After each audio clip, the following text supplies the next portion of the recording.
Boa noite, gente. É com muita alegria que a gente vai dar início ao nosso primeiro episódio do podcast Jusiá. Eu sou a Marina Marinho, liderança do time de especialistas em produtos jurídicos aqui do Jus Brasil, e eu trouxe um time de super especialistas como convidados para esse dia que é tão especial. Especial porque é o nosso primeiro episódio, mas também porque a gente fez o lançamento do nosso assistente de pesquisa jurídica hoje, pela parte da manhã, e daqui a pouco a gente vai conversar um pouco sobre isso. Antes, eu queria apresentar para vocês os nossos convidados, os especialistas que estão aqui comigo hoje. Primeiro, lá de Fortaleza, o George Marmenstein Lima, juiz federal e especialista em direito constitucional. Um prazer te receber aqui, George. Também estamos aqui com a Lisa Workman, que é sócia do Matos Filho, especialista em direito digital e tributário. Muito prazer. E a gente também está aqui com o Bruno Bioni, que também diretor fundador do Data Privacy Brasil, membro do CNPD e que já é parceiro aqui do Jus Brasil há mais tempo, não é a primeira colaboração com a gente, né, Bruno? Então, daqui a pouco a gente vai começar as nossas perguntas. A gente está transmitindo esse podcast em múltiplas redes. A gente está no YouTube, a gente está no Instagram, mas a experiência é muito melhor no YouTube. Além da experiência ser melhor por lá, você pode interagir com o podcast, pode mandar perguntas que a gente vai responder aqui no programa, assim, mas daqui a pouco. E além disso, como eu falei, antes de começar e dar aqui os nossos avisos, a gente teve o lançamento do nosso assistente de inteligência jurídica hoje, na parte da manhã. Ele foi transmitido pelo YouTube. Se você não estava presente, você não precisa se preocupar, que a gravação já está disponível. E eu vou passar aqui um resumo de como foi, vou passar uma reportagem que mostra um pouco desse momento que foi tão importante para a gente, de comemoração, de celebração, de um fato muito importante aqui para o Jus Brasil. Então, por favor, Jacó, você pode rodar aí para a nossa reportagem? O futuro do direito já começou e ele está no Jus Brasil. Hoje foi lançado o Jusiá, o assistente jurídico que une a expertise do Jus Brasil em inovação tecnológica com a confiança que só uma plataforma líder pode oferecer. Não é qualquer IA, é a IA do Jus Brasil. O grande passo aqui é a gente começar a ter acesso a um retrato fidedigno do que é efetivamente o pensamento jurídico sobre qualquer tema. Ambas as partes vão ter acesso ao mesmo nível de sofisticação de argumentação.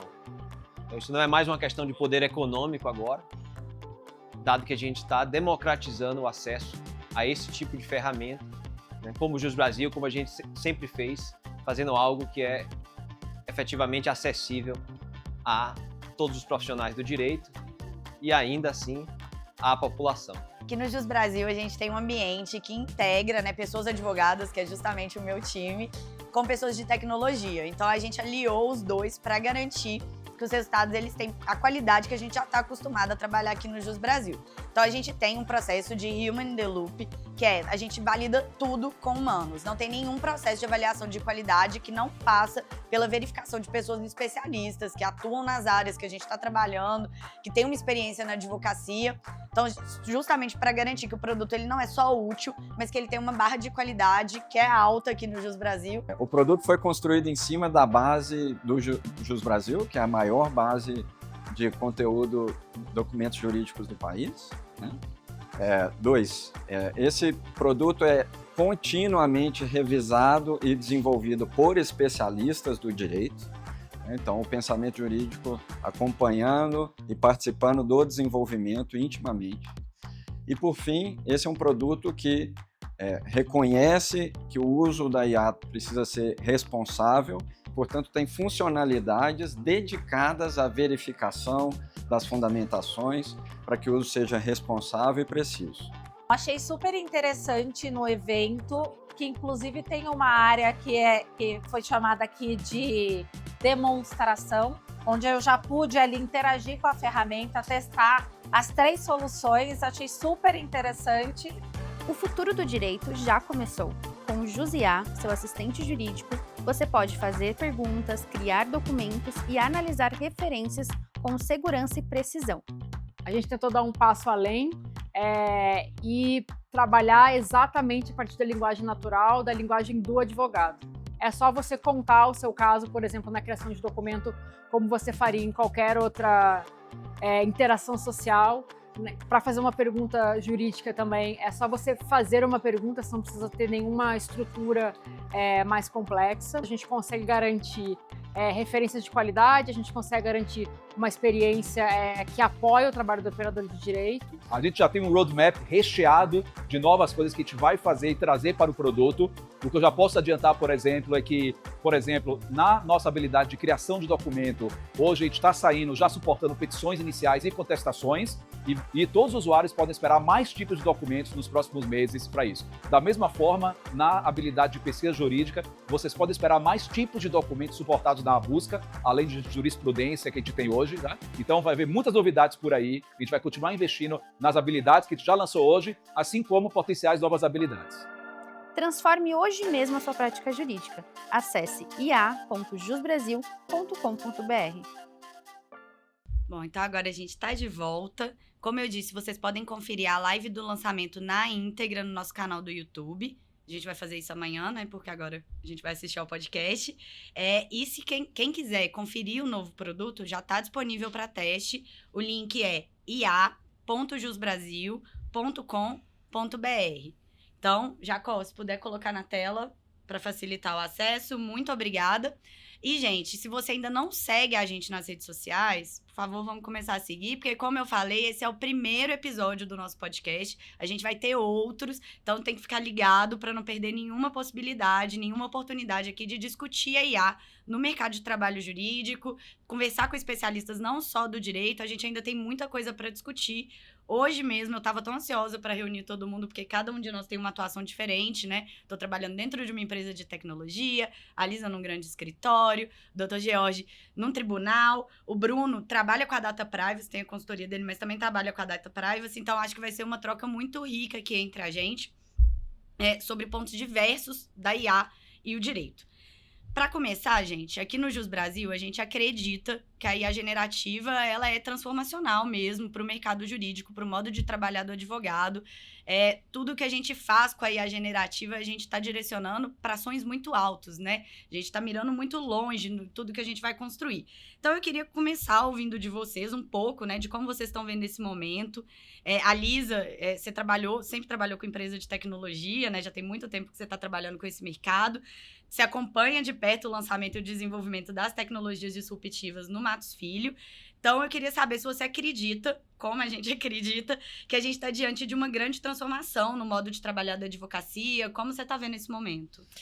Bom, primeiro, obrigada pelo convite. Estou muito feliz de estar aqui no primeiro episódio do podcast e nesse dia importante de lançamento. Então, desejando muito sucesso para vocês. Como você falou, eu trabalho com empresas de tecnologia há muito tempo. Eu sou tributarista e focada na indústria de tecnologia. E desde sempre, né, ao trabalhar com essas empresas, você acaba vendo esse movimento, essa inovação acontecendo. O Matos Filho, então, decidiu que, bom, a tecnologia está transformando tudo, certamente vai transformar como a gente opera o direito.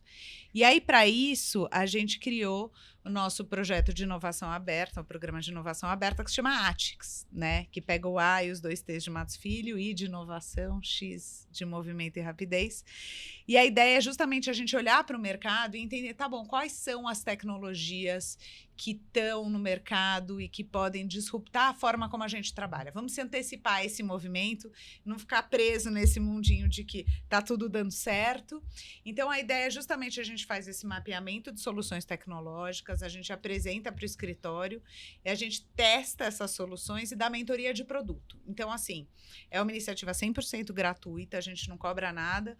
O que o escritório ganha justamente está perto dessas ferramentas. As ferramentas ganham o nosso insight, né, o nosso olhar de produto. E tem sido uma jornada super interessante, né? Porque você vê como realmente o mundo jurídico está sendo impactado e transformado, né?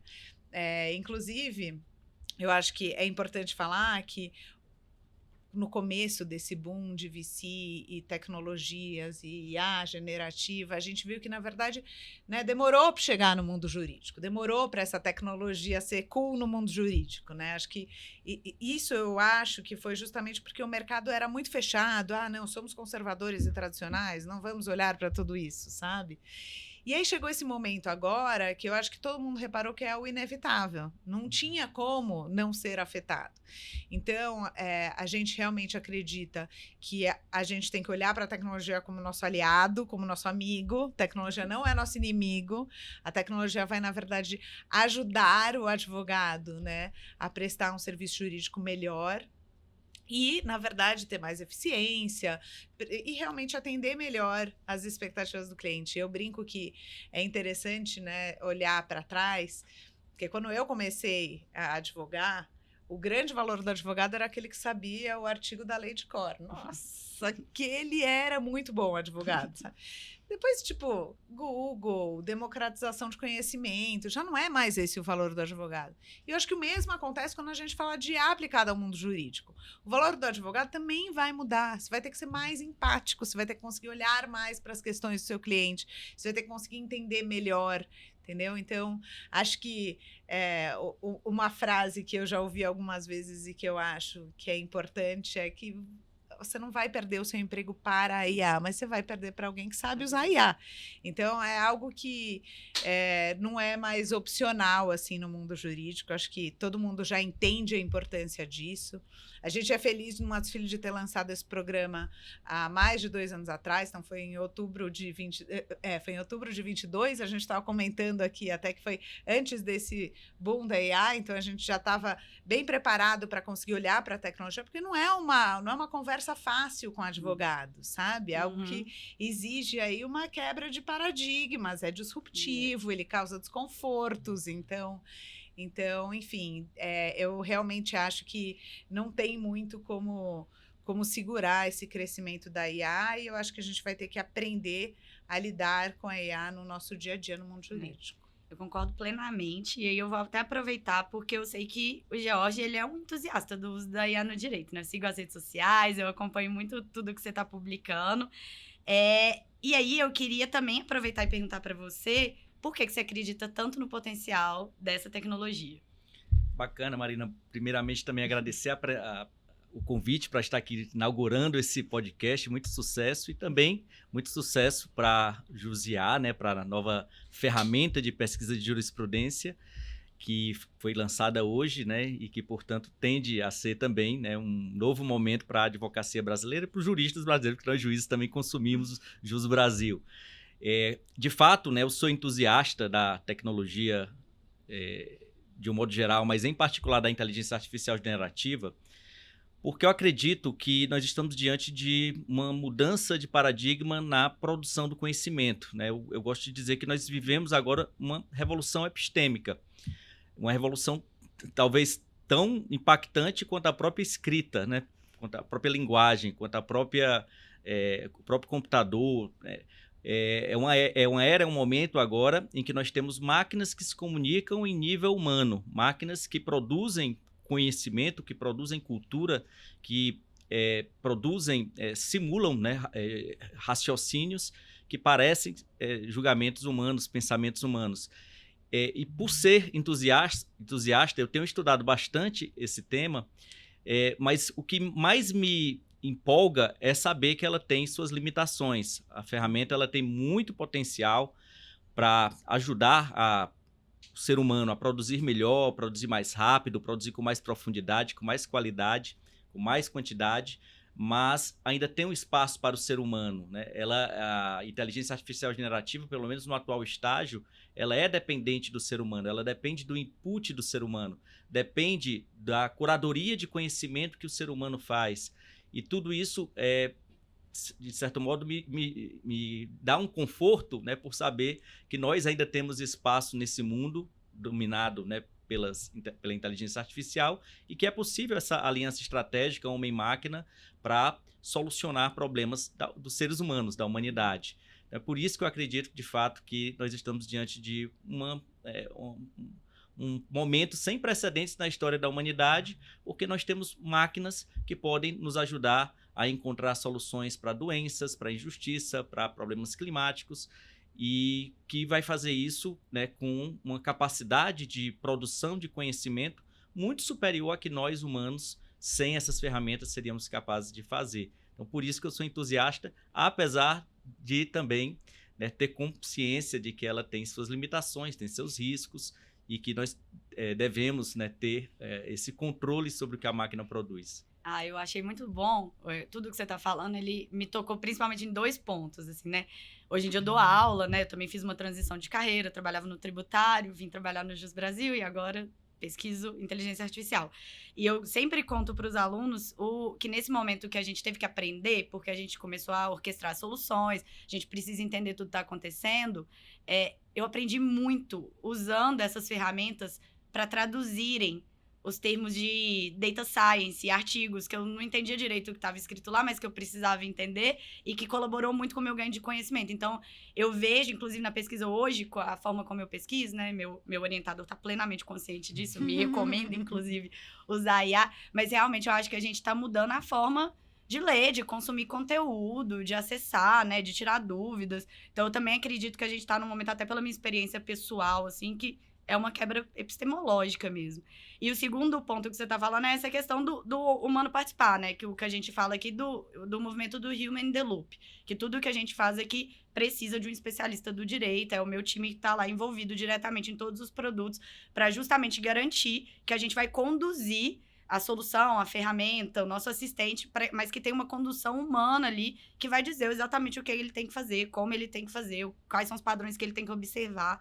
Então, eu me conectei muito com a sua resposta nesses 2 pontos, assim. E aí eu queria aproveitar o Bruno para te ouvir sobre essas grandes transformações e o que você acha que a gente já consegue antever, assim, que a gente precisa se preparar para esse novo momento, inclusive no mercado jurídico. Perfeito, Marina. Bom, primeiro, obrigado pelo convite mais uma vez. É sempre um prazer estar aqui com a turma do Jus Brasil para a gente poder pensar fora da caixinha. Um prazer estar aqui com Georges e com toda a turma que a gente possa refletir de forma mais completa e mais agregada possível todas essas facetas do direito da aplicação de inteligência artificial, principalmente no mundo jurídico.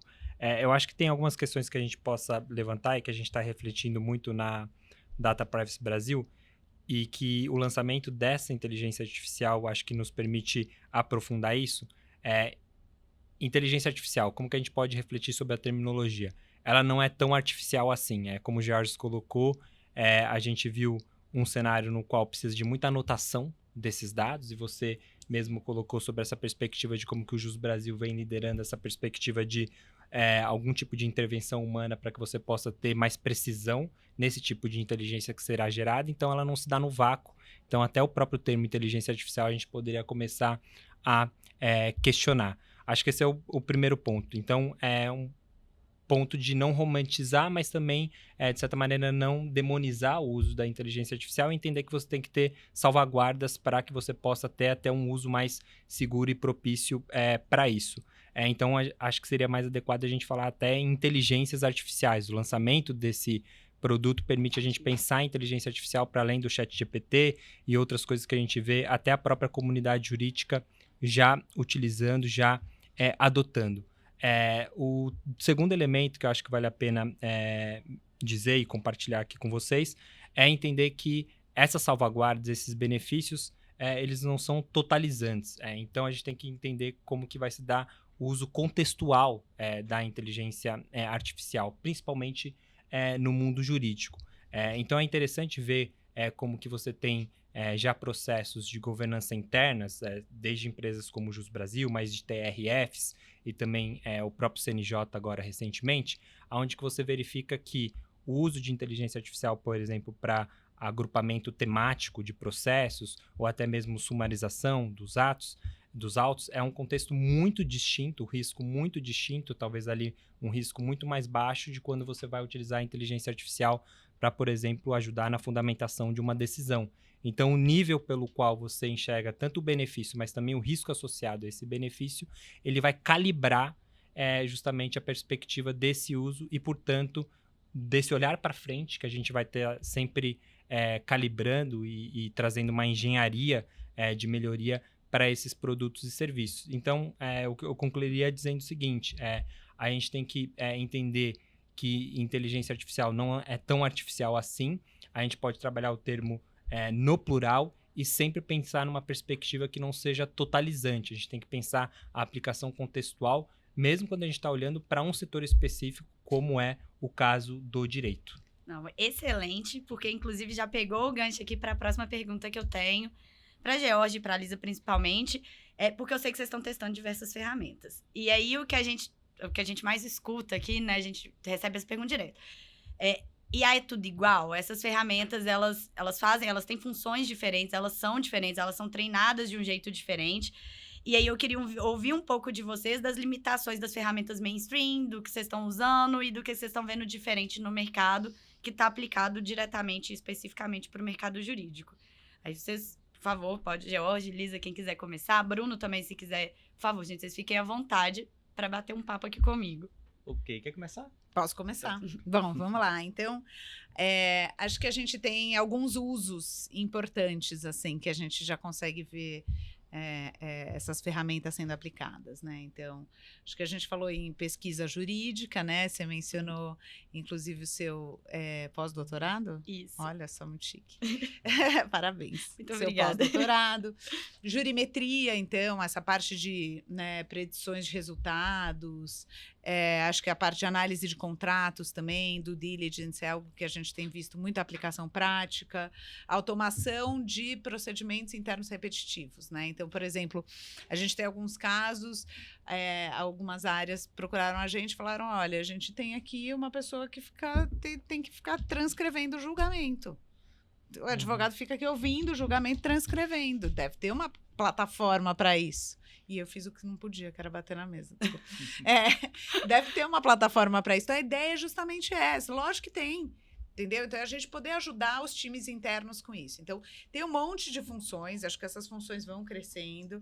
Obviamente, aí a generativa é algo que a gente começa a olhar e testar também dentro do escritório. Tem ferramentas super interessantes já no mercado, né?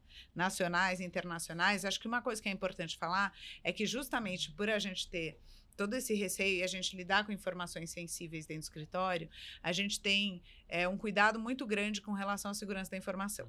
Então, todas as plataformas que a gente testa precisam ser validadas pelo nosso time de segurança da informação.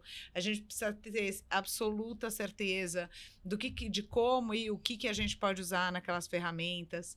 E acho que a gente começa a ver também que a gente tem diferentes ferramentas para diferentes funções e diferentes perfis de advogados até. Ai. Acho que é essa parte que é diferente também, né? Então, como todo mundo estava falando aqui, depende muito do input humano ainda, depende muito da revisão humana ainda. Então, dependendo do tipo de ferramenta, a gente aloca licenças para diferentes graus de advogado. Então, às vezes vai ser uma ferramenta que na verdade, de um trabalho repetitivo, que vai fazer sentido ficar na mão de um advogado júnior. Agora, tem ferramentas que, na verdade, vão trazer algo mais sofisticado e que vão precisar de um olhar humano mais sênior para conseguir rever aquilo e fazer uma curadoria melhor do que está sendo proposto ali, que, na verdade, vão ter que ficar na mão de advogados sêniores. Então, é interessante como isso também é algo que a gente foi aprendendo a usar as diferentes ferramentas, sabe? Então, a gente tem um time que é 100% dedicado a isso, é um custo do escritório, para a gente fazer esse mapeamento, para a gente trazer essas ferramentas, e esse time é composto de ex-advogados que fizeram uma transição de carreira justamente para essa área de inovação jurídica. Então, você já vê uma nova profissão surgindo aí no mundo jurídico, que são esses profissionais que lidam com tecnologias aplicadas ao direito. Então, enfim, acho que dei alguns exemplos aqui. Bacana, você ativou aqui a empolgação em mim, né? Ai, que bom, essa, que bom! Essa pergunta, ela me faz rememorar desde os meus primeiros usos, né, com o ChatGPT, que foi a primeira ferramenta que eu passei a utilizar cotidianamente desde que foi lançada. Eu sou assinante do ChatGPT de fevereiro de 2023, antes de existir o ChatGPT 4, né? Então, eu comecei a usar e já desde logo percebi o potencial dessa ferramenta. Naquele momento, havia aquela sensação de vergonha, né? Eu senti, inclusive, quando a Marina falou da pesquisa, que o pesquisador estava sabendo, que ainda há esse constrangimento em afirmar que se usa a inteligência artificial generativa para a produção de conhecimento. Eu acho que vai chegar um momento em que vai ser constrangedor você dizer que não usou, né? Eu tenho até uma tese de que é antiético não usar a ferramenta porque ela tem um potencial de expandir a mente humana de um modo nunca antes visto. Então, se você tem uma ferramenta que potencializa a cognição humana, não usar é motivo de vergonha, é motivo de constrangimento. Fazendo aqui um parênteses, né? Imagine, por exemplo, que a Lisa ela vá contratar um contador, ela esteja com um processo super complexo lá e que precisa contratar o contador. E o computador ele diz, olha, eu vou receber por hora, né? Eu vou fazer o trabalho aqui e eu vou cobrar por hora. Ela, ok, pode fazer. E ele faz lá, alguns dias depois ele retorna e diz, olha, eu passei 10 horas para fazer esses cálculos. E eu não usei calculadora, nem Excel. Eu fiz tudo de cabeça, fiz tudo na mão. Gastei 10 horas, me dei 10 mil. Ela vai dizer, isso é antiético. Por que você não usou calculadora? Por que você não usou Excel? Você poderia ter feito muito mais rápido se você tivesse. E mais ainda, eu não confio no seu cálculo de cabeça, né? Eu confio mais no Excel do que na sua habilidade de fazer conta aí no guardanapo, né? E eu acho que essa é a lógica, né? Você está diante de uma ferramenta que acelera a produção do conhecimento, garante profundidade, garante expansão de horizontes, né? Múltiplas perspectivas, e que por isso, né, nós deveríamos usar. E aí vem a questão de quais ferramentas. Né? Quando eu comecei só tinha ChatGPT. Alguns meses depois surgiu o Claude, né, da Anthropic, que é uma ferramenta criada por ex-servidores, ex-funcionários da Anthropic, da OpenAI, que a OpenAI criou o ChatGPT, e que hoje é a principal ferramenta que eu utilizo. Né? O Claude é, para o direito, a principal ferramenta. E aí vem aquilo que a Lisa estava falando, que é os diferentes propósitos de uso. Uhum. Se a gente pensar bem, a atividade do jurista, do juiz, né, um pouco do advogado, eu vou falar no meu lugar de fala do juiz. É uma atividade que basicamente envolve leitura, análise, interpretação, tomada de decisão e redação. Né? Então, se a gente pensar bem, chega um processo para mim, eu vou ter que ler esse processo, vou ter que identificar qual é a questão jurídica, quais são os pontos controvertidos, quais são os fatos, quais são as provas do autor, quais são as provas do réu, para tomar uma decisão. Eu tomo a decisão e depois vou elaborar a respectiva decisão. Vou escrever o relatório, vou escrever a fundamentação, vou escrever o dispositivo.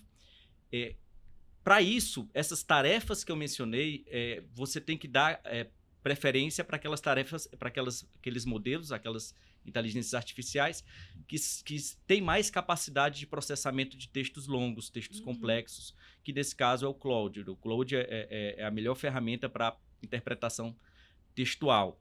Mas você tem outras ferramentas que também são muito boas para extração, por exemplo. Eu falei de entender os fatos relevantes. Né? A tarefa de entender os fatos relevantes não é de interpretação, é extração. E para isso, o notebook LM é muito boa. Então, hoje em dia, você não consegue usar apenas uma, né? Você tem várias ferramentas que você vai usando para tarefa específica. Aí eu não vou dar conta, porque eu sei que você testou a nossa ferramenta e eu queria saber um pouquinho, assim, de quais foram as suas impressões usando o nosso assistente. Bacana. Eu tinha falado, das tarefas que eu falei, eu não falei pesquisa, justamente porque os modelos que a gente tem no mercado hoje de IA, né, elas têm uma limitação, não vou dizer que é uma falha, é uma limitação, que é o fato de que, primeiro, no passado elas não tinham pesquisa na internet, o Claude até hoje não tem pesquisa na internet, o que é excelente, né, porque eu não quero usar ele para contaminar as informações que eu vou alimentar, né, com informações externas. Sim. Eu quero ter um controle absoluto de onde é que ele está tirando a informação, e, portanto, eu quero ter o controle do conhecimento que eu estou anexando e que ele está produzindo. Mas antigamente não tinha internet. Antigamente o ChatGPT não tinha internet, não tinha nenhuma ferramenta de internet. Quando surgiram as primeiras ferramentas de pesquisa, Perplexity, uma boa ferramenta, sim, o próprio ChatGPT criou o sistema de busca, Gemini também tem o seu sistema de busca, eu comecei a usar e percebi claramente que ela não funcionava para a jurisprudência, porque elas têm acesso ao que está na web de forma indexada, né, o que está na pesquisa do Google. Mas as nossas bases de jurisprudência do STF, do STJ, dos tribunais, elas são bases não indexadas, ou seja, nem tudo está no Google, sim, nem tudo você consegue resgatar pesquisando no Google. Você tem que entrar na plataforma do Supremo, exato, na plataforma do STJ ou do Jus Brasil, para extrair essa informação. E aí, no caso, a ferramenta de busca que vocês desenvolveram tem um grande diferencial que nenhuma outra tem, que é o fato de ter acesso à base de dados. A Jus Brasil, né, tem esse convênio com o Poder Judiciário, conseguiu fazer a curadoria dos dados do Poder Judiciário brasileiro, em menta, inteiro teor, e nesse ponto é uma ferramenta que funciona muito bem para a jurisprudência. Nós temos outras ferramentas também muito boas hoje em dia, né, que não são concorrentes, mas que eu uso bastante, que envolve a técnica do Deep Research, que na verdade, né, são agentes de pesquisa avançada. Então você tem o ChatGPT, tem o seu Deep Research, incrível, é a melhor ferramenta de pesquisa profunda. Gemini lançou a semana passada uma ferramenta semelhante, muito boa também, que basicamente ativa um exército de pesquisadores para vasculhar na internet tudo sobre aquele tema e traz para você. Acaba conseguindo fazer uma boa pesquisa de jurisprudência, bem demorada, né? Geralmente demora alguns minutos para fazer, 10, 15 minutos para fazer uma pesquisa, mas ainda assim perde muita coisa porque não tem a base do que não está indexado, né? Então, nesse ponto eu gostei bastante da ferramenta de vocês, é uma ferramenta que, né, espero continuar usando ali no beta, no teste. Ai, que bom. E mais do que, além da questão da gente ter essa base de dados, né, que é uma base de dados de 1,2 bilhões de documentos que a gente coletou em 16 anos de existência do Jus Brasil, tem também essa questão de que a gente está participando desde a concepção do produto e da orquestração, e a gente está tentando fazer essa conexão dos pontos mesmo, né? De não só procurar fazer a busca por si só, mas que a gente consiga encontrar o melhor resultado, que a gente consiga identificar a jurisprudência que mais se assemelha ao seu caso, a legislação que está conectada a ela. E aí, eu vou aproveitar, vou mudar um pouco a pergunta, porque teve outra coisa que vocês falaram muito sobre essa questão, a Lisa principalmente, a questão da revisão, do perfil da pessoa, porque às vezes, né, você tá vendo um texto que foi escrito coerentemente, que tem todo o aspecto de que tá correto, a numeração da jurisprudência tá ali, o tribunal tá citado, mas a gente sabe que a IA generativa, e para quem não sabe, inclusive eu acho que é um bom momento de introduzir, que a IA generativa, ela é um modelo probabilístico, né? Então ela tá ali prevendo o próximo token, o próximo conjunto de palavras, e nem sempre ela vai dar a mesma resposta. Se você fizer a mesma pergunta várias vezes, o conteúdo até pode ser o mesmo, mas ele vai vir escrito de uma forma diferente. E aí eu queria perguntar para você, Bruno, como você vê o papel do advogado e a responsabilidade do advogado, né, diante dessas questões de utilizar ferramentas, utilizar assistentes e soluções de IA generativa, porque a gente tem uma questão no Brasil que a gente vai precisar democratizar esse conhecimento, né, e as pessoas entenderem o que está diante delas. Aí eu queria ouvir um pouco, assim, de como você está vendo isso. Bom, obrigado, Marina. E acho que isso conversa um pouco com o que a Lisa falou anteriormente, que eu cumprimento nessa segunda rodada de intervenções, de que esse tem que ser um esforço coletivo. Daí acho que é interessante a iniciativa do Matos Filho de se colocar como um marketplace, onde que você conecta os diferentes atores dessa cadeia. E aí, dentro dessa perspectiva, uma coisa que eu achei bastante interessante da ferramenta do Jus Brasil é como que essa interface também, de certa maneira, cutuca esse cuidado, essa responsabilidade por parte do usuário. Por exemplo, a questão da análise de referências faz uma menção expressa dizendo que ainda é uma fase experimental e que você tem que olhar com uma atenção redobrada para aquele determinado uso contextual, a palavra contextual aparecendo aí novamente, do uso de inteligência artificial. Por isso que acho que foi muito feliz as intervenções anteriores de categorizar mesmo, que é uma ferramenta, não é algo necessariamente substitutivo nesse sentido. E aí é até interessante ver como que essas ferramentas acabaram tendo diferentes interfaces, ou até como o próprio Jorge colocou, Claude, entre outras, que permite você fazer uma busca mais fácil ou não das referências que foram consideradas para aquela resposta que foi lhe dada, para que o próprio usuário ele possa também ter essa atenção redobrada, como eu mencionei. Agora, acho que a gente tem que ter um olhar, sobretudo aqui no Brasil, que eu acho que é relevante, por isso que Jus Brasil floresce, outras fintechs também assim florescem, é que a gente tem uma perspectiva de abertura de dados do Poder Judiciário que pode até ir além, como o próprio Jorge colocou, né? Hoje ainda não está tudo indexado, tem que ter algum tipo de granularidade, mas hoje no Brasil a gente tem Jus Brasil e outras empresas consideradas de legal techs, porque existe essa massa de dados que permite que o Brasil hoje se coloque num papel onde que essas IAs tendem a florescer e uma linguagem que permite justamente decifrar a linguagem do sistema de justiça brasileiro. Né, eu costumo brincar, enfim, não é essa a fala ou esse meu conceito, direito é linguagem, né? Então, nesse sentido, entender como que esse cuidado pelo qual os usuários irão adotar essas ferramentas tem a ver com aquilo que a gente é treinado justamente dentro dessas habilidades e técnicas que o Georges mencionou. Agora, uma coisa que me preocupa um pouco mais do ponto de vista filosófico, se direito é linguagem e, sobretudo, se sistemas de inteligência artificial olham para o passado para te dar respostas probabilísticas para aquilo que você pergunta.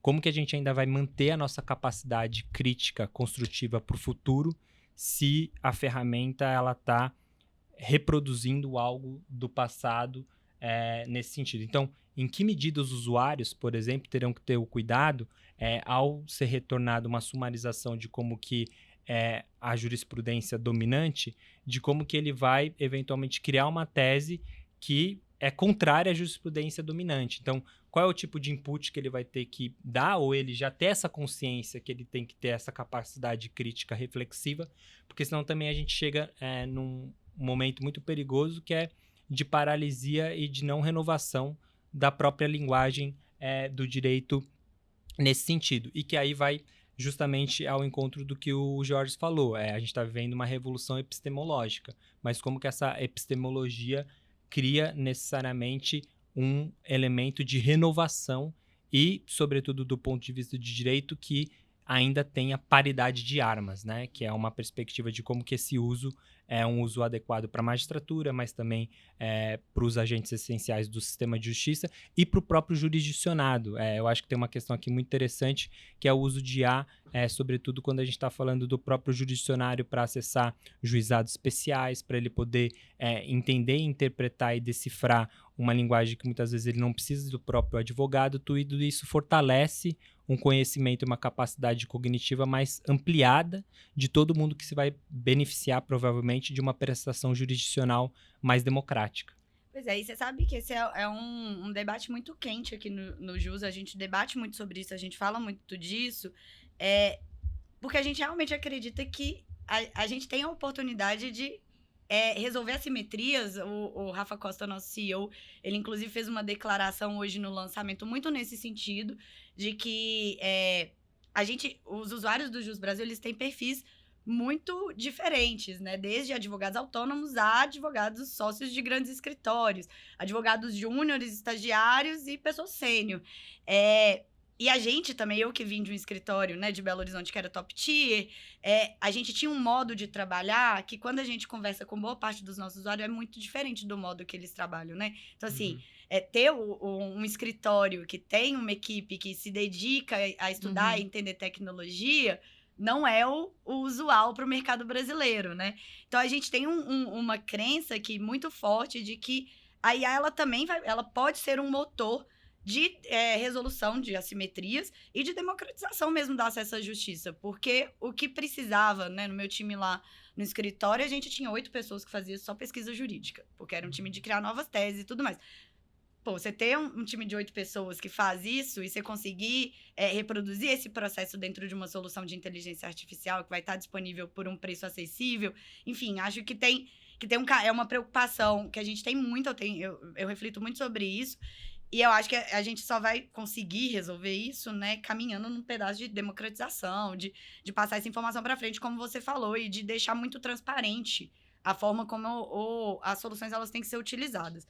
Mas, enfim, né, passando para as questões práticas, Bruno, eu também queria te perguntar, nesses termos, a gente está falando muito, a Lisa também apresentou isso, né, da questão das informações sensíveis, sigilo de dado, principalmente quando a gente está lidando no escritório de advocacia, a gente tem muita coisa nesse sentido para se preocupar.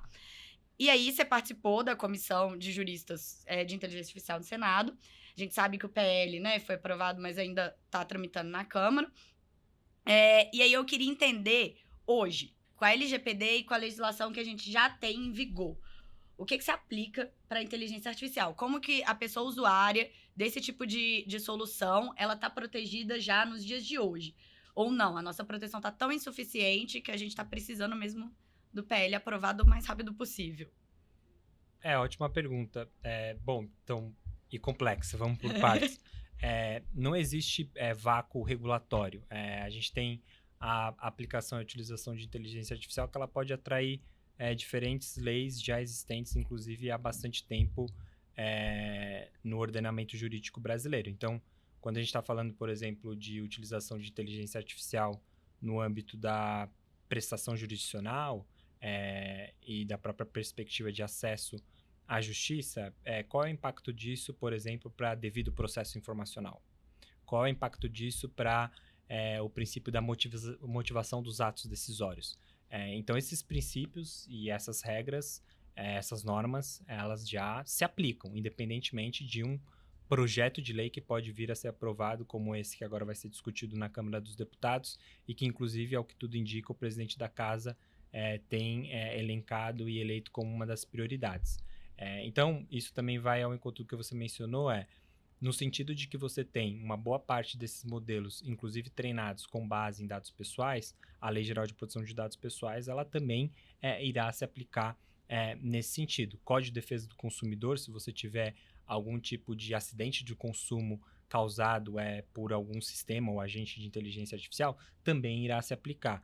A gente viu até recentemente o próprio Tribunal Superior Eleitoral editando uma resolução onde que ele também estabeleceu algumas regras do jogo. Ele proibiu o uso de inteligência artificial? Não, muito pelo contrário. Ele estabeleceu direitos e garantias que estimulam o uso adequado e responsável de inteligência artificial. Inclusive, no último pleito eleitoral, a gente viu como que inteligência artificial permitiu que você criasse campanhas com custo muito mais baixo, os famosos jingles e assim por diante. Por isso que o tribunal foi muito bem, ele acertou no sentido de dizer assim, bom, ainda que tenha um risco de desinformação, isso vai causar um ilícito eleitoral que pode ter diversas consequências, isso não é motivo para você ter uma regra dura, paralisante do uso de inteligência artificial.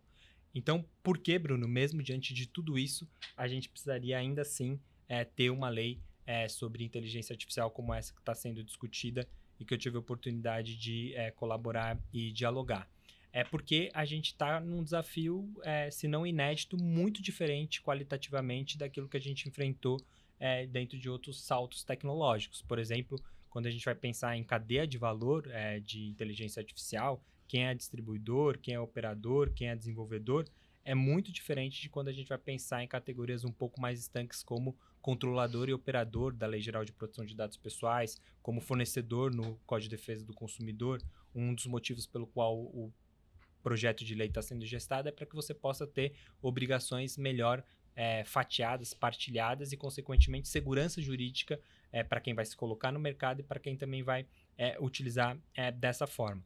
O segundo ponto que me parece importante do Brasil pensar essa lei de inteligência artificial, e me parece que é uma das fortalezas, é como que a gente cria também, além de segurança jurídica do ponto de vista de previsão de normas, algum tipo de segurança jurídica o aspecto de arranjo institucional. E aí uma das previsões desse projeto de lei é o chamado SIA, Sistema de Governança e Regulação de Inteligência Artificial. E aqui o Brasil foi muito distante, está muito diferente daquilo que está sendo feito na Europa. Ao invés de a gente criar um órgão regulador único, onde que ele concentraria o enforcement dessa futura lei, ele está prevendo um arranjo institucional descentralizado, onde que as agências reguladoras setoriais que já estão fazendo regulação de inteligência artificial continuarão fazendo. Então, no setor financeiro é o Bacen, no sistema de justiça, especificamente para o Poder Judiciário, é o CNJ, e assim por diante. Então, esse projeto de lei ele parece ir num sentido de que ele prevê, sim, direitos e deveres, e, sobretudo, por essa perspectiva de que ele possa trazer segurança jurídica do ponto de vista dessas obrigações e direitos na cadeia de valor e, sobretudo, de quem vai colocar em movimento tudo isso. E aí, para finalizar, uma das grandes críticas que foram feitas ao AI Act da União Europeia, e que também é diferente da proposta hoje que está sendo debatida no Brasil, é que o projeto de lei brasileiro ele é muito mais ex post do que ex ante. O que eu quero dizer? Ele não coloca de imediato respostas prontas para os desafios e os benefícios da inteligência artificial. Ele estabelece fundações, mas essas fundações elas serão calibradas a posteriori, ex post.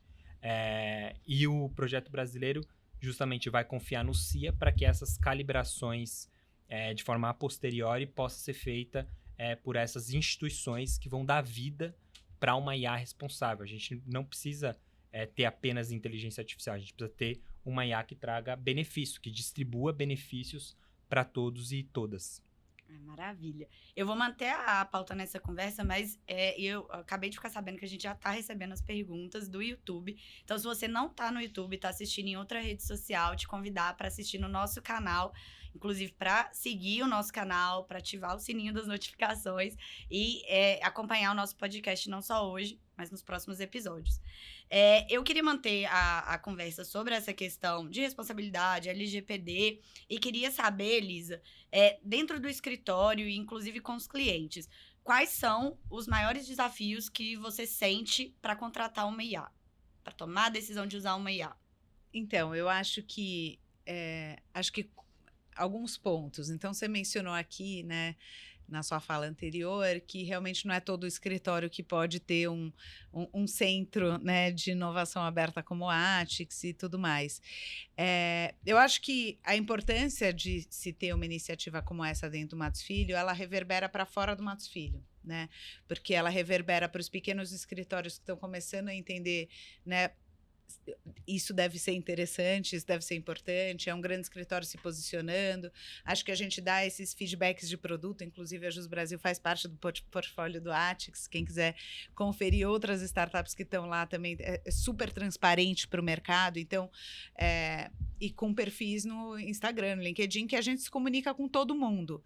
Então, acho que isso é interessante, porque começa a surgir um alerta coletivo de que realmente existe aí uma tecnologia, e aí voltando para as palavras do Jorge, de que é quase, né, errado você não usar nesse momento, se pode te dar tanta eficiência, tanta excelência, por que não?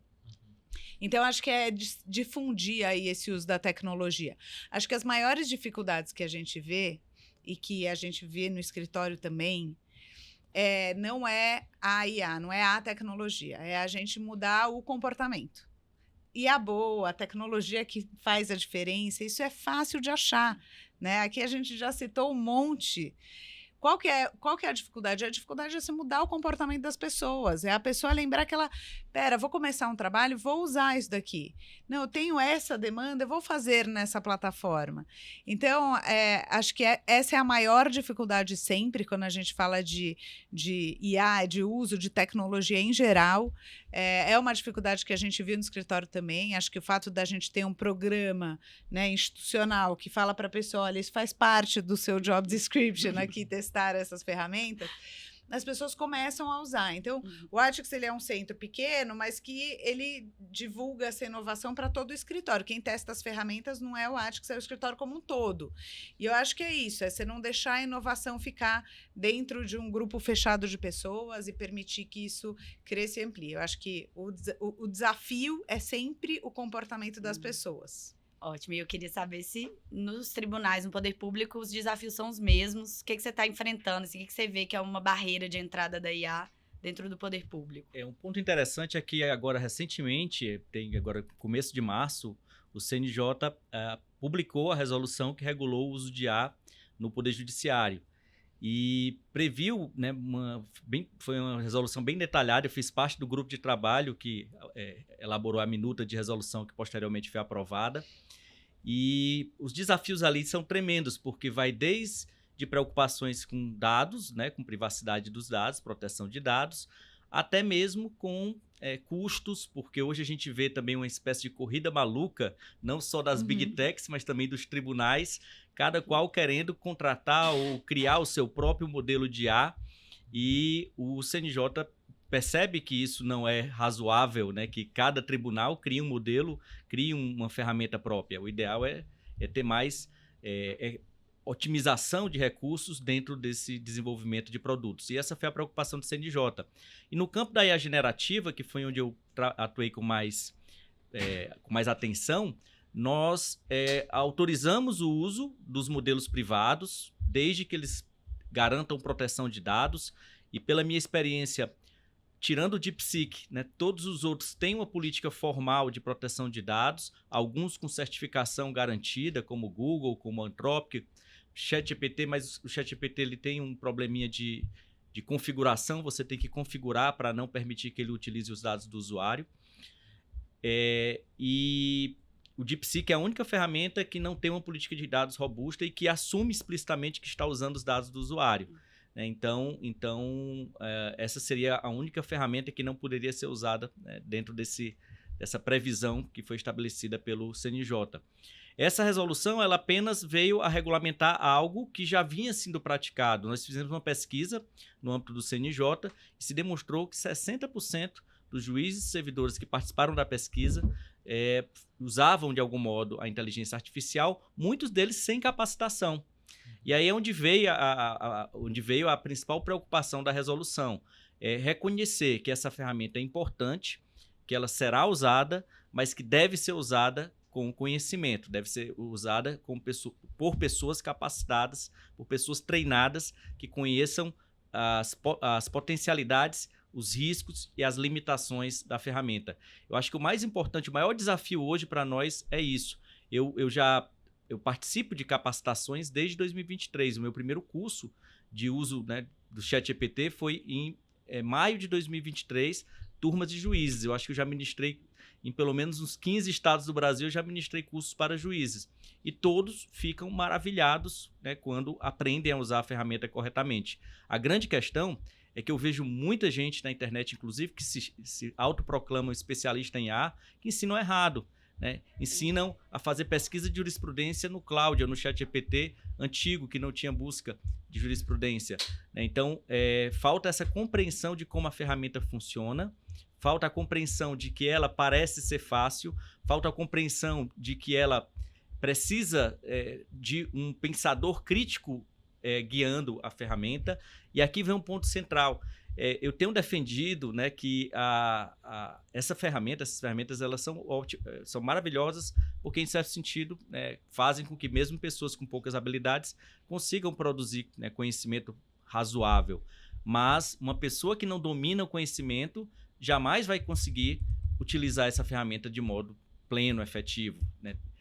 Já uma pessoa que domina o conhecimento e conhece a ferramenta e sabe usar a ferramenta, consegue ir muito mais longe. Por isso que eu defendo que essas ferramentas de inteligência artificial generativa, ela tem um potencial de expandir a mente humana e que ela é melhor, né, guiada por pessoas que têm pensamento crítico. Tem a capacidade de funcionar como revisor da máquina. Né? Hoje o nosso papel, em certo sentido, é editor. Nós somos editores, revisores, orientadores, né, da máquina, e se a gente souber utilizar a máquina corretamente, ela faz o que a gente quer e o potencial disso para nós e para o sistema de justiça é bem melhor. Eu vou dar outro exemplo para mostrar aqui um uso que demonstra, né, que não só é ético, mas extremamente benéfico para a justiça o uso de IA generativa.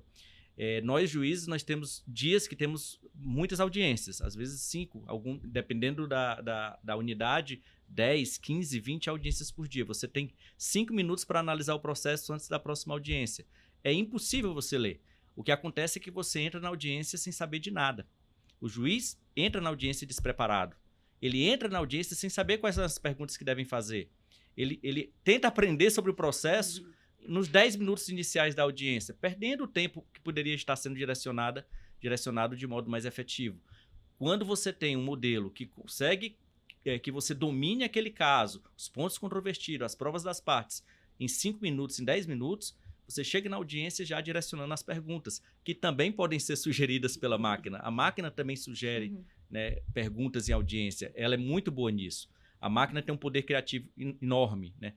Como eu falei, o uso da ferramenta hoje em dia, da IA generativa, ChatGPT, Claude, é o uso de melhoria de textos jurídicos, de transformação de textos, como, por exemplo, sumarização ou criação de relatórios, ou algo do gênero, ou ementa de julgados, e criação. O poder de criação dela e de auxílio na ampliação cognitiva de me fazer enxergar pontos que eu jamais seria capaz de enxergar sozinho é incrível, porque é um chat, é uma conversa, é uma interação homem-máquina que melhora a qualidade do conhecimento e do pensamento. Eu, hoje em dia, dificilmente consigo trabalhar sem inteligência artificial generativa. Ela já transformou completamente a minha vida. Desde transcrição de audiência, desde relatório, ementas, atendimento de advogado, que hoje em dia eu uso ferramentas de transcrição. Então, tudo aquilo ali é registrado pela inteligência artificial e encaminhado para uma solução com muito mais qualidade do que antes. Muito legal. E eu fico muito feliz de ouvir isso também, porque, assim, né, eu tô trabalhando com isso, estou imergida nisso, mas, assim, também transformou a minha. E hoje eu uso para tudo. E aí, eu vou direcionar aqui as perguntas do YouTube, de quem tá assistindo a gente pelo YouTube. A gente recebeu 2 perguntas que eu queria passar para vocês antes de encerrar o nosso podcast, porque a gente já tá aqui há quase 1 hora conversando, poderia ficar mais uma. O Israel Amorim, ele mandou uma mensagem pra gente diretamente do Amazonas. E aí eu vou endereçar essa pergunta principalmente pro Bruno. Acho que Jorge também pode entrar. Mas ele quer saber como fica a pesquisa acadêmica no direito com essas novas soluções e ferramentas de IA. O que muda, né? Principalmente para quem está ali querendo começar uma pesquisa agora, quer entrar no mestrado, quer entrar no doutorado. Como que pode aproveitar essas capabilities para melhorar seus projetos e a sua própria atividade de pesquisa? É uma ferramenta que, sem dúvida, potencializa a pesquisa. Se você ter como perspectiva de que hoje você consegue fazer um mapeamento de uma bibliografia de forma muito mais acelerada do que antes das ferramentas, isso já tem um ganho de escala muito maior. Eu sempre costumo fazer analogia, e eu vivi esse momento durante meu mestrado e meu doutorado, quando você tinha que fazer uma pesquisa abrindo uma gavetinha e olhando o fichário para achar o artigo ou o livro que você pretendia, e de quando você começou a ter a digitalização disso e você conseguia ter uma resposta e um retorno muito mais rápido. Então, sem dúvida, essas ferramentas elas podem ajudar muito em escala nesse sentido. Por outro lado, tem um desafio muito grande de que essas ferramentas ou outras que a gente possa imaginar, elas, de novo, não se dão no vácuo, elas se dão a partir de dados que são alcançáveis. E o que é datificado? Nem tudo é datificado. Se você pega, por exemplo, a própria perspectiva da simetria epistemológica que a gente vê do direito, mas também em outras ciências, tem, por exemplo, a ver com a barreira de linguagem, porque brasileiros ou pensadores do sul global não são tão bem ranqueados quanto, por exemplo, do norte global ou de pessoas que são dominantes na língua inglesa, e que muitas vezes esses modelos eles são muitos treinados a partir dessa perspectiva. Então, eu acho muito interessante a abordagem que o Jorge colocou, porque apesar de a gente estar vivendo uma revolução epistemológica, como que essa revolução ela não pode nem deve reforçar as assimetrias hoje já existentes para a produção de conhecimento. E aí eu volto na minha fala inicial, que sobretudo no Brasil, para a perspectiva de aplicação no sistema de justiça, a gente tem uma jabuticaba boa, doce, porque a gente já tem dados, talvez isso possa melhorar, o judiciário pode ser mais transparente, mas a gente já tem dados disponíveis para que a gente possa evitar essa invisibilização de um conhecimento que é conectado com as nossas realidades locais. Eu vou dar um exemplo bem concreto que a gente tem trabalhado na Data Privacy Brasil. A gente se propõe a ser uma organização que trabalha para a promoção de direitos fundamentais, para a disseminação e a formação sobre um ecossistema informacional justo. A gente estava fazendo uma análise sobre bancos de dados públicos, e a gente comparou o cadastro ambiental rural, que nada mais é do que uma base de dados que mostra os proprietários de terras rurais, latifundiários, assim por diante, e o banco de dados de beneficiários de reforma agrária. O que a gente viu da assimetria entre essas duas bases? No CAR, no cadastro ambiental rural, tinha um fechamento de dados pessoais, sobre o argumento de que aquilo poderia violar a privacidade daquelas proprietárias, pessoas proprietárias de terra. No banco de beneficiários de reforma agrária, não havia o mesmo fechamento de dados. Então, aquelas pessoas eram mais visíveis, mais expostas, inclusive, eventualmente, para algum tipo de perseguição, questões relacionadas à reforma agrária e assim por diante. O nosso principal argumento você tem que ter simetria de como que essas informações elas são disponibilizadas. Por exemplo, para o lado do CAR, é muito interessante você verificar eventual padrão de como que você tem um aumento de determinada propriedade de terra, ou aumento da área, ou até mesmo a concentração em determinadas pessoas, para você cruzar isso com o padrão de deflorestamento e desmatamento. Você conseguiria automatizar essas leituras e no final você conseguiria até ajudar na própria perspectiva de sustentabilidade. Então eu fui longe para dar um exemplo talvez um pouco fora do direito, mas que ilustra. A gente não pode, de certa maneira, também ter uma visão muito romântica se a gente não olha para o elemento constitutivo dessas ferramentas de inteligência artificial que são dados. Então, em que medida nós, enquanto sociedade, somos capazes de entender essas regras de modelagem para que a gente não reforce a simetria não apenas de poder informacional, mas também epistemológica nesse sentido. E aí a pesquisa jurídica, sem dúvida, vai ser muito impactada por isso, e aí a própria ferramenta do Jus Brasil, ela é interessante porque ela organiza a parte da jurisprudência, mas eu fiquei pensando assim, qual que é a fase 2 dessa ferramenta? Imagine que bacana você cruzar aquilo que a jurisprudência está entendendo, mas com que a doutrina mais recente está criticando daquela jurisprudência. Aí a epistemologia fica mais dinâmica e fica mais bacana nesse sentido. Talvez aí seja a fase 2 do produto de vocês. Já abriu um sorriso aqui de orelha a orelha, né? Porque tá dentro do nosso roadmaps e em breve, se tudo der certo, a gente já vai conseguir conectar esses pontos. Também queria te ouvir um pouco sobre essa questão da pesquisa, como é que você enxerga que isso está transformando? Bacana. Eu acredito que, em primeiro lugar, nós vamos ter uma mudança grande em termos de nível de qualidade exigido de uma pesquisa acadêmica. Porque se a gente aceitava TCCs razoáveis, a gente não pode mais aceitar TCCs razoáveis. Sobretudo, se houver transparência, né? E utilização explícita, que eu acho que deve ter, de inteligência artificial generativa. Se eu tenho um aluno orientando o meu, que me apresenta um trabalho sobre liberdade de expressão, e ele só pesquisou artigos científicos brasileiros e jurisprudentes brasileiros, eu acho que ele está com déficit aí de acesso de conhecimento, porque hoje em dia você tem com facilidade como acessar o conhecimento original em alemão, né, com tradução de inteligência artificial, em japonês, em inglês, em francês, em qualquer língua. Então, há um dever de você ter um conhecimento mais profundo, mais amplo do tema que você está abordando.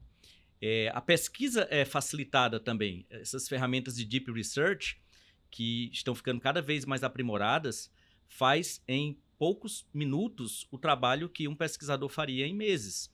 Eu fiz já um teste com algumas pesquisas que eu já realizei, né? Eu fiz uma pesquisa de 6 meses sobre viés de atratividade no direito. Tem mais ou menos uns 100 artigos sobre esse tópico publicados no mundo todo. E eu levei 6 meses antes de existir IA para fazer essa pesquisa. Coloquei lá no Deep Research, coloquei alguns requisitos da pesquisa e depois de 30, 40 minutos ele apresentou um relatório de mais ou menos 40 páginas que chegava muito próximo do nível de qualidade que eu levei 6 meses para fazer. Isso vai me abrir possibilidades de explorar muito mais os artigos, de ter acesso muito mais rápido àqueles temas e mais profundidade. Eu vou conseguir ampliar e aprofundar em menos tempo, o que é incrível. Mas tem um ponto aqui que eu vou concordar e acrescentar alguns pontos. Em relação ao conhecimento de base, o Bruno falou uma coisa certíssima. Né? As máquinas hoje são limitadas ao que está na internet, à web, e tem muito conhecimento, né, que não está na web. Nosso aprendizado ele não é de leitura, é de visualização, de experiências reais. Eu sei descrever o cheiro do café porque eu bebi o café, eu sei eu tenho a experiência de tomar o café. A máquina não aprendeu tomando café, ela aprendeu vendo textos de pessoas que descreveram o café. É um conhecimento muito mais limitado do que a experiência real, sensorial, humana.